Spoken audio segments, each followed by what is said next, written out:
Hello everyone, my name is Jason. I'm a trance channeler and a Course in Miracles student.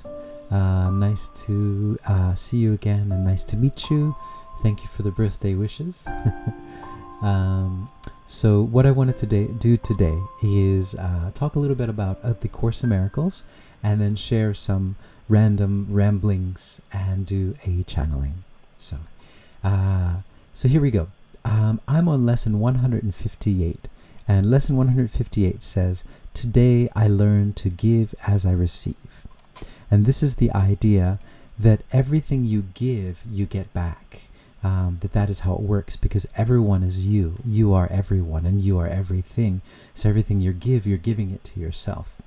And this is very, very different from the way the world teaches us, the way that we're taught. We're taught that when we give something away, we lose it. And you have to be careful about how much you give away, because if you give away everything, then you're going to lose everything. And, these fear thoughts. But the truth is, the real universal truth is that, if you give it all away, it all comes back to you.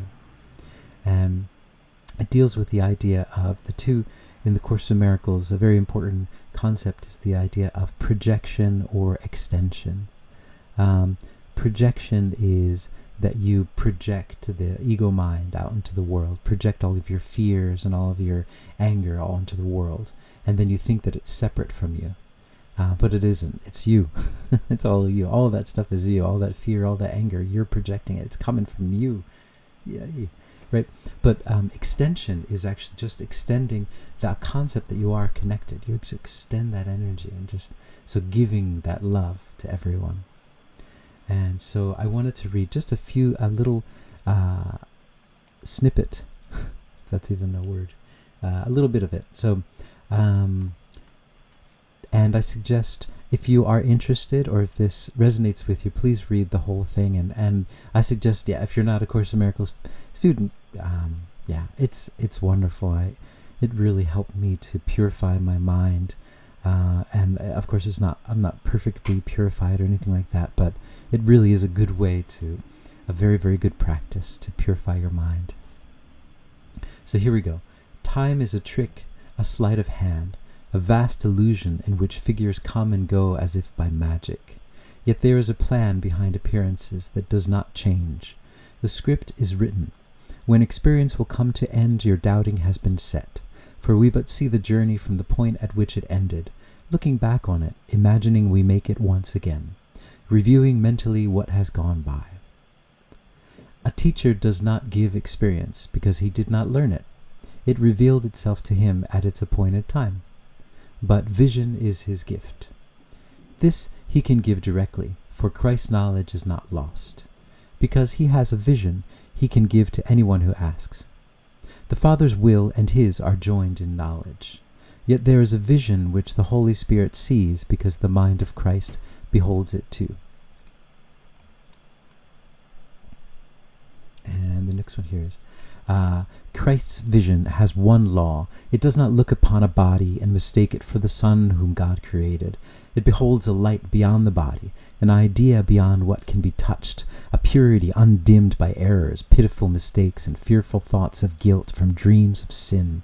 It sees no separation. It looks on everyone, on every circumstance, all happenings and all events, without the slightest fading of the light it sees. This can be taught and must be taught by all who would achieve it. It requires but the recognition that the world cannot give anything that faintly can compare with this in value, nor set up a goal that does not merely disappear when this has been perceived. And this you give today. See no one as a body. Greet him as the Son of God he is, acknowledging that he is one with you in holiness. Okay, and then there's one more part. Thus do you learn to give as you receive, and thus Christ's vision looks on you as well. This lesson is not difficult to learn if you remember in your brother you but see yourself. If he be lost in sin, so must you be. If you see light in him, your sins have been forgiven by yourself. Each brother whom you meet today provides another chance to let Christ's vision shine on you and offer you the peace of God. So there we go. It's beautiful stuff. They touch on the idea that time is a trick. It's just magic. that it doesn't really exist, but it's allowing us to experience the steps that we've taken to get to where we are. It also says that Christ's vision is something that cannot be really, it's a vision, so it's not something that we learn from book learning. It is something that we perceive. And so I am under the impression that this is something that you can get directly from someone else. If someone is perceiving it, you can kind of gain that energy from them and be able to perceive as well. And the way to do that, as they said, see no one as a body, greet him as the Son of God he is, acknowledging that he is one with you in holiness. So this brings me to it was a day or two ago. I was just flipping through social media, and there were some friends of mine who were doing this concert. They're putting on this concert, and I saw it, and I kind of felt like, I wish. Why didn't they ask me to be a part of this? Or why? I would like to be a part of that.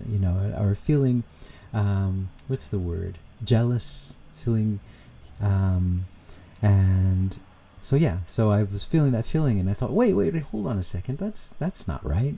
These people are bringing music into the world, and music it's a difficult thing to bring in this world. I mean, that it's not really something that is accepted, to bring into the world. I mean, the image that people have of music is a very, that everyone loves it and everyone needs it, but when they think about it, they think, I don't need music. That's not important. Business is important. Numbers are important, but music, this is what we've been trained, I think, in at least my generation and the generation before. But so it's there, but it's a frivolous thing, you might say. And so, but anyway, but in that kind of world, to bring through music, to make a concert, to bring music to people, is a wonderful thing. It is a very spiritual thing, I think. So, and one thing about that too is that I think the music from now, I think a lot of people are coming more and more online into more spiritual kind of thinking. But for the longest time, people were very, very closed off to that. So music was the only way to kind of get into there, get people in contact with the spirituality, the people that were really closed off to it. And so they're bringing through this amazing thing, and I thought, oh my goodness, what am I doing? And I had to sit down in my meditation, and I looked at all four of them, and I saw them as me, as God, and it was such this beautiful, my heart exploded, and it was a great feeling. So, that's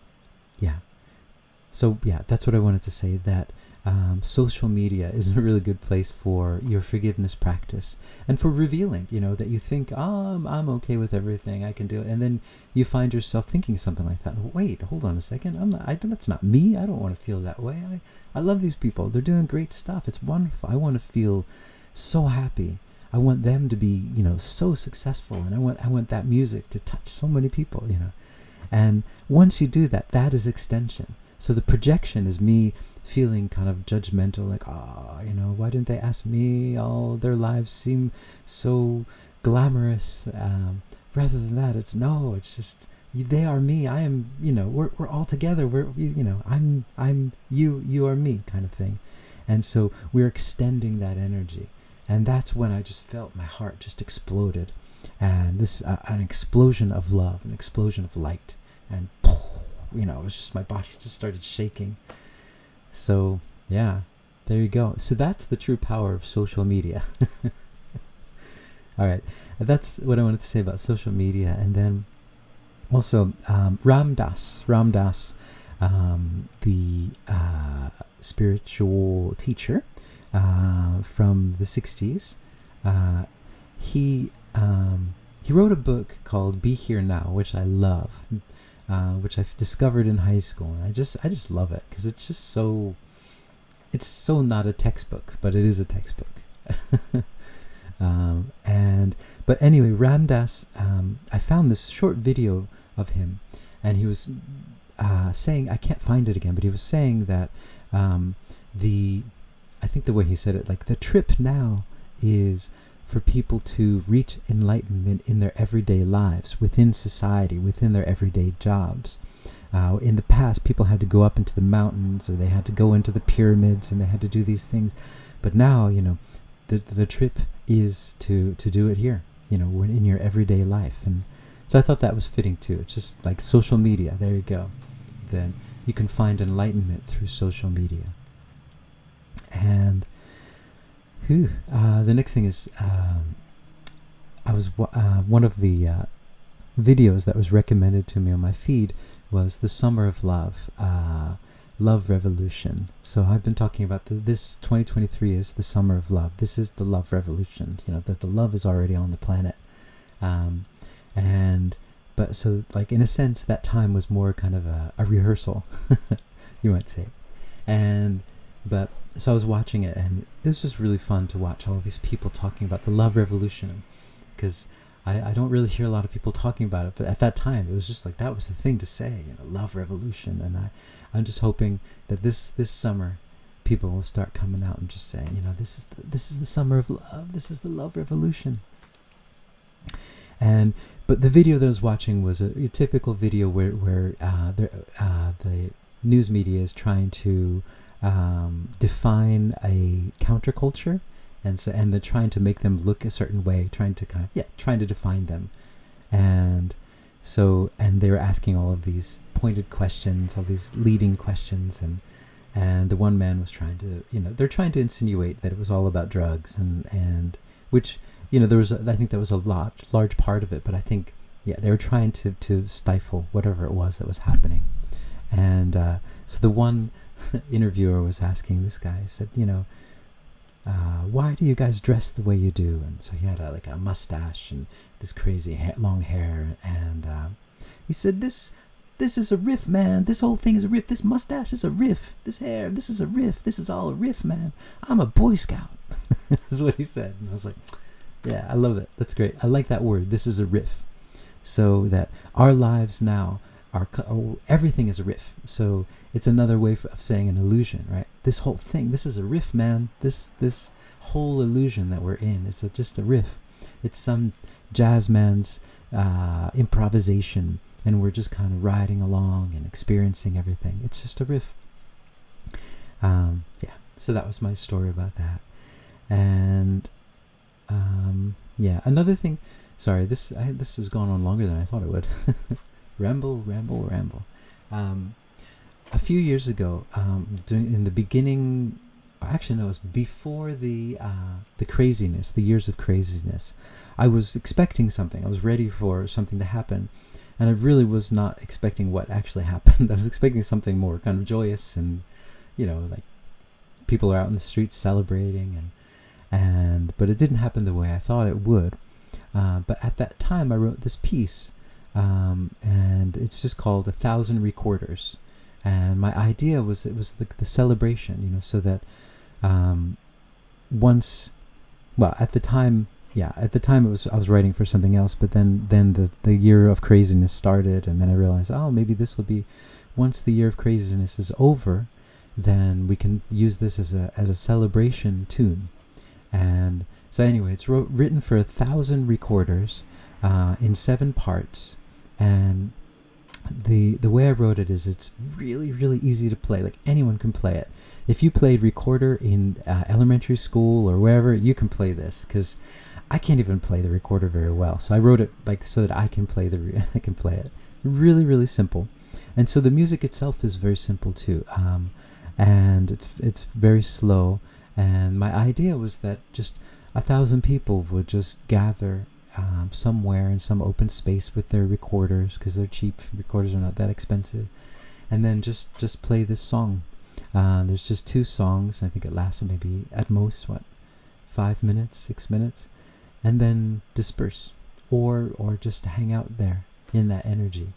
And I just thought that would have been a wonderful thing, but I guess timing is off. I'm not sure, and a lot of the people that musicians that I know, they didn't really get the idea.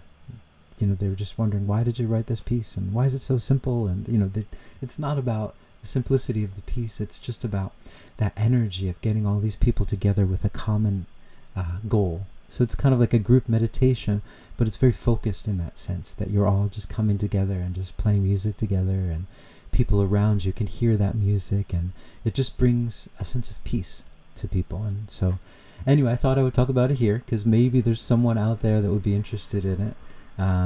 Maybe not, and that's fine too. But I'll put a link below. I put it all up on YouTube channel, so you can download the music for free and everything. I think you can download it for free there. I think so, yeah. And it shows you how to play every part and everything. And so yeah. Anyway, I just thought I'd put it there. I had I was guided to talk about that.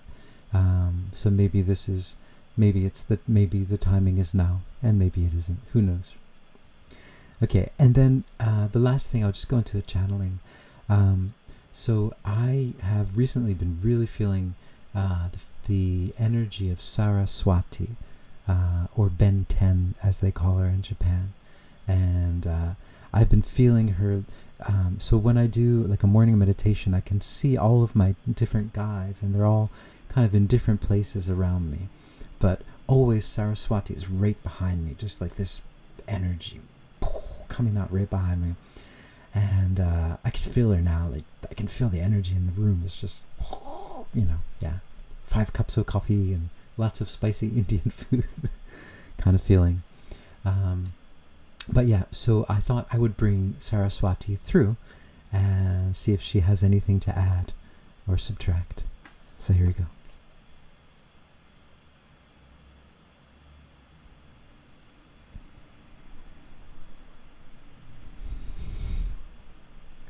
Greetings. We are the one that you know as Saraswati.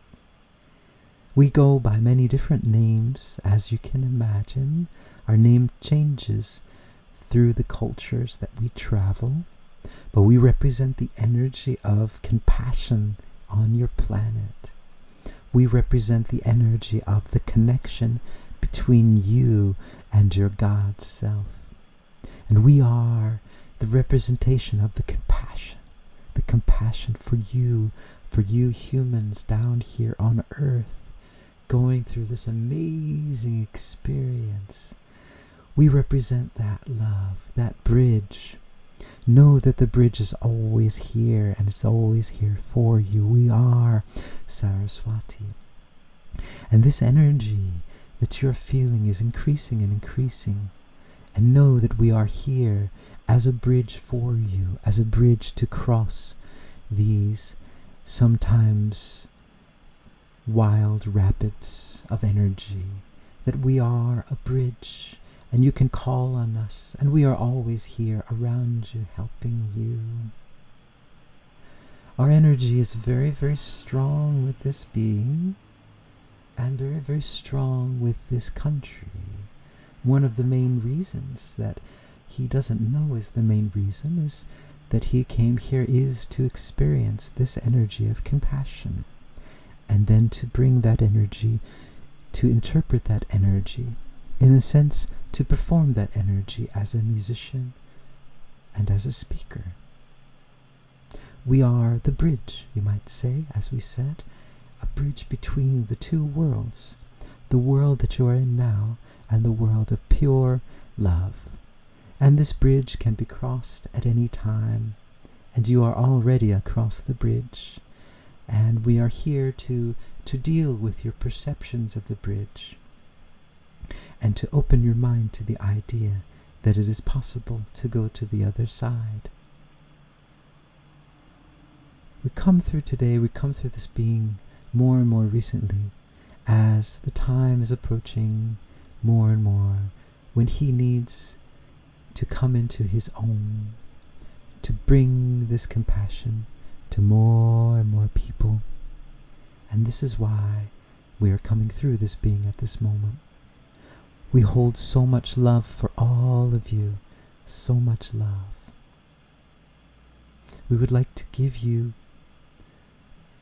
a energetic frequency update, you might say, update. We would like to give you some frequencies of love and compassion that you can use throughout your days.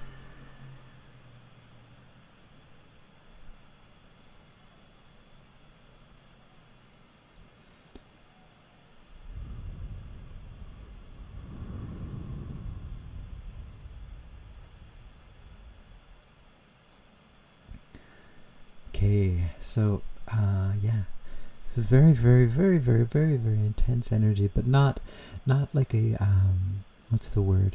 It's not a crazy intense energy. It's just this like pure love feeling. Whew. So thank you guys for listening and watching, and I appreciate it, and I hope you get something out of this. So in addition, I have if you're interested, I have a book.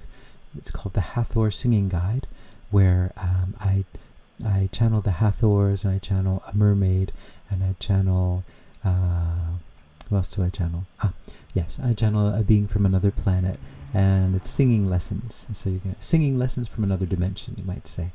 And then I also have a dragon book where I channel a whole bunch of dragons in Japan, and talk to them, and they tell their story, and they're all below. And then also the recorder piece, if you're interested, and you can get 1,000 people together, if you're